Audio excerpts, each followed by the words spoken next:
natin yung ating soil mix. Yes, ayan.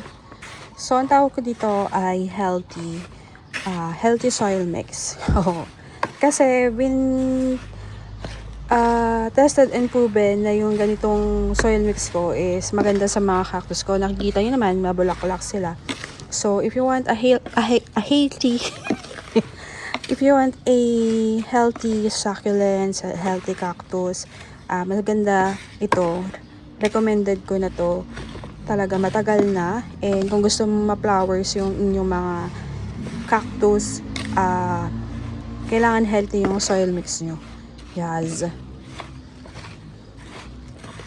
So actually, ayoko na din sanang gumastos para sa soil because ang hirap nga ng buhay ngayon. And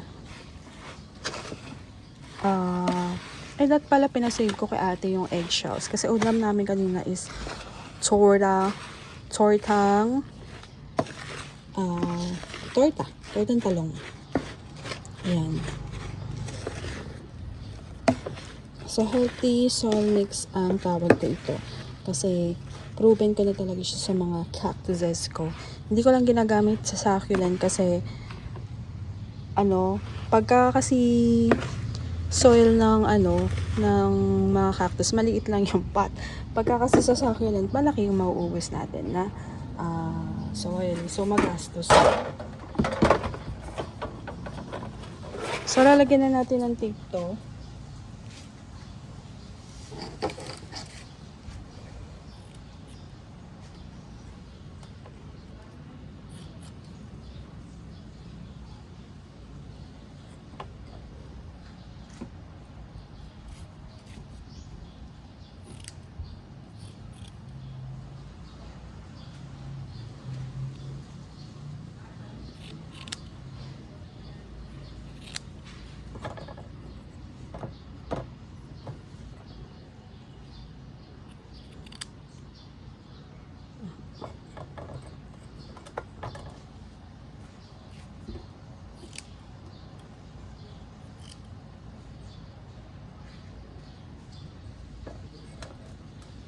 Yan.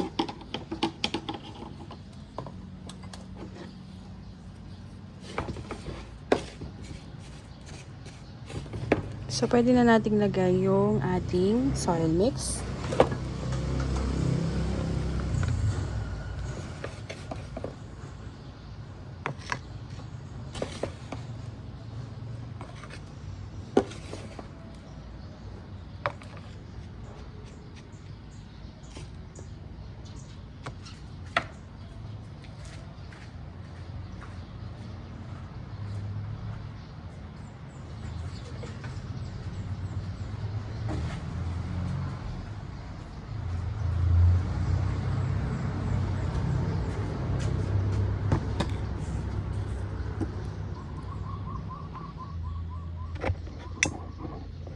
Ayusin natin. So, for the fertilizer, I would use the bunny poop. So, ako lang yata ang gumagamit ng bunny poop. So, matagal din siyang maubos and ang gusto ko kay bunny poop, also tested na din, matagal siyang maubos and also the cactuses become more flowery.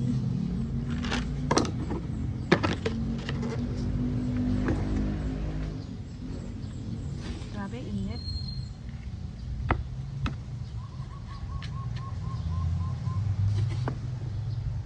Alam mo yung pag nilipat mo na ng taon yung isang cactus is ano pa rin sila, nandyan pa rin sila. Oo, bunny poop pa rin. Pakainit naman na, grabe. So let's remove this one.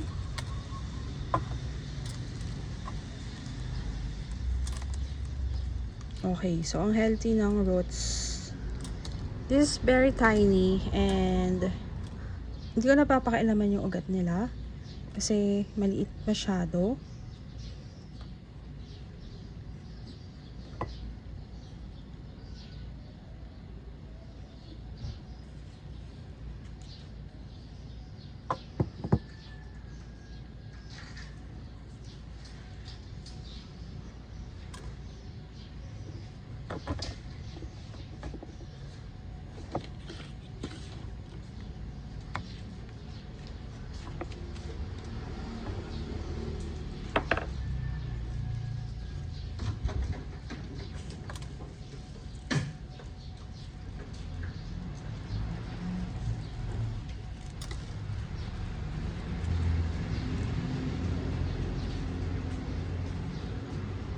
Healthy ng ugat, in fairness.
Ayan. So, kung gusto natin mabilis lumaki ang cactus na ito, gagamit ako ng mas soil na lupa. So, in that kasi, mas makakakuha sila ng maraming tubig and they grow rapidly. So, I think ganun siya. So, same lang naman ng soil na ito. So, in fairness, nag-roots na siya agad. So, from my previous vlog, until this time, it was the last day of the April. And hindi ko pa po na-edit yung vlog ko doon. But, hindi ko pa na-edit yung vlog ko nito. Kasi nga, busy masyado. Ang dami ko pang hindi na-edit. So, ayun.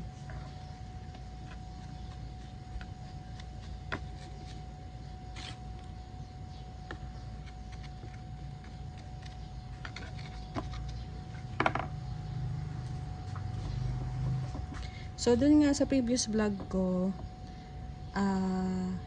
ito is nagkaroon ng problem dun sa gilid niya. So, kung nakita nyo, deform siya. Ayan. So, kapag ganyan ng astro, mayroong problema yan sa roots. For the longest time, at bigla siya nagkaroon ng pangit na form, parang napapanat, there's something wrong with the roots and as well as sa iyong pot. Minsan nagiging marupok ang ugat nila because of your pot sa sobrang init, ganyan, tapos magdidilig ka, ilang days na is basa pa rin yung pot mo. So, tapos mainit, nagiging marupok ang ugat because for the longest time, hindi na sila ganun nakakahinga sa loob ng iyong pot. So, maaaring for some period of time is okay sila, pero mapapansin mo bakit naging parang nagiging panat or nagiging iba ang form ng iyong astro. It should be round. So if that happens, always check on the roots. Yun lang naman ang problema niyan. Kung napapanat ang iyong astro, madali lang mga astro ma-assess kung may problema. Madali lang sila ding alagaan, madali lang din silang paugatin. All you have to do is use a correct pot, correct soil mix.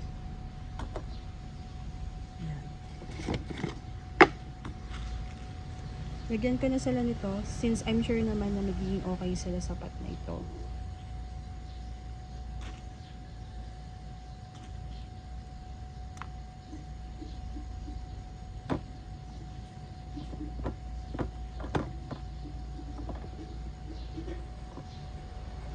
So, hindi na mo, maglalagay na ba ako na? Sige, lagay na nga ako ng tawag dito. Pero mamaya na lang, mainit pa. So, of course, I would put ang dadami. Just Starket G. Ito pala, bumili na ako kala Pat Mama ng Starket G. Tapos lalagyan ko na to ng toppings. Ayun, baka meron kayong ano, alam na bilihan na magandang cam holder. Anong tawag dito? Kasi itong cam holder medyo magulo na yung buhay niya. Oo. May camera stander.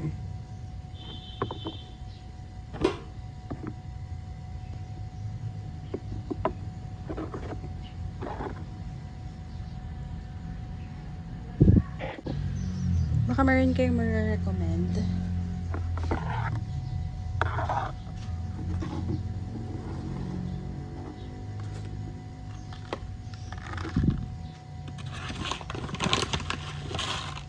Kung meron kayong ma-recommend, paki-ano na lang din.